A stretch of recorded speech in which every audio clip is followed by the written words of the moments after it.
Chavasses winced. He still couldn't get used to the title, which was hardly surprising, for he had only been knighted by the Queen a week previously. "Listen, Earl, there's a strange woman lurking around in the shadows opposite. Wears an old Trilby hat, Burberry, skirt down to the ankles. Could be a bag lady, but it's the third night running that I've seen her. Somehow I get a funny feeling." "That's why you're still here," Jackson said. "I'll check her out." "Take it easy," Chavasses told him. "Send Lucy to the corner shop and she can have a look on the way. Less obvious." "Leave it with me," Jackson said. "Are we going out?" "Well, I need to eat. Let's make it the Garrick. I'll be ready at 7. He shaved first, an old habit, showered afterwards, then towelled himself vigorously. He paused to touch the scar of the bullet wound on the left shoulder, then ran his finger across a similar scar on his chest on the right side, with the 6-inch line below it where a very dangerous young woman had tried to gut him with a knife more years ago than he cared to remember. He slipped the towel round his waist and combed his hair, white at the temples now, but still dark, though not as dark as the eyes in a handsome, rather aristocratic face. The high cheekbones were a legacy of his Breton father, the slightly world-weary look of a man who had seen too much of the dark side of life. "Still, not bad for 65, old stick," he said softly. "Only what comes now? D-Day tomorrow?"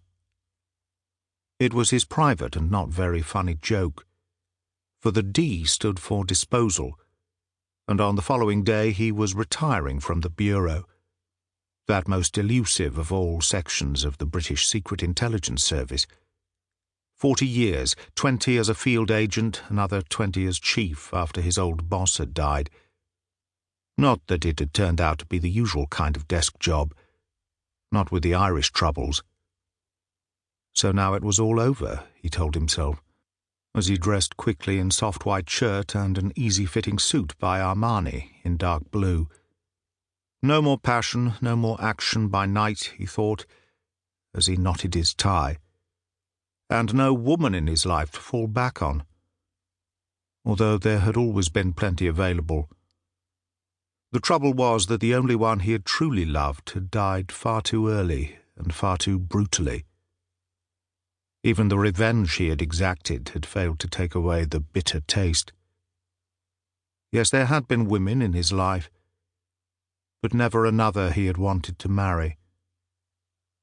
He went into the drawing-room and picked up the phone. "I'm on my way, Earl." "I'll be ready, Sir Paul." Chavasses pulled on a navy blue raincoat, switched off the lights, and went downstairs. Earl Jackson was black, a fact which had given him no trouble at all with the more racist elements in the British Army, where he had served in both 1 Para and the SAS, mainly because he was 6'4" in height, and still a trim 15 stone, in spite of being 44 years of age. He had earned a Distinguished Conduct Medal in the Falklands, and he and his wife Lucy had been with Chavasses for 10 years now.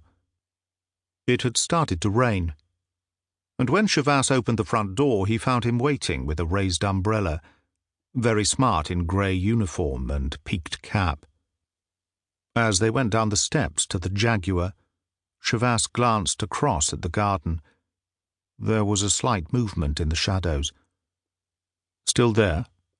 "He certainly is," Jackson told him, and opened the passenger door at the front, for Chavasses always sat next to him. "You mean it's a man?" Chavasses said as he got in. Jackson shut the door, put the umbrella down, went round the car and slid behind the wheel. "But no ordinary man. He started the engine. Lucy says he's sort of Chinese." Jackson drove away, and Chavasses said, "What does she mean by sort of?" "She says there's something different about him, not really like any Chinese she knows, and quite different from those Thais and Koreans you see in their restaurants." Chavasses nodded. "And the skirt?" "She just got a glimpse while he was under the lamp. She said it seemed like some sort of robe, and as far as she could make out in the bad light, it was a kind of yellow colour."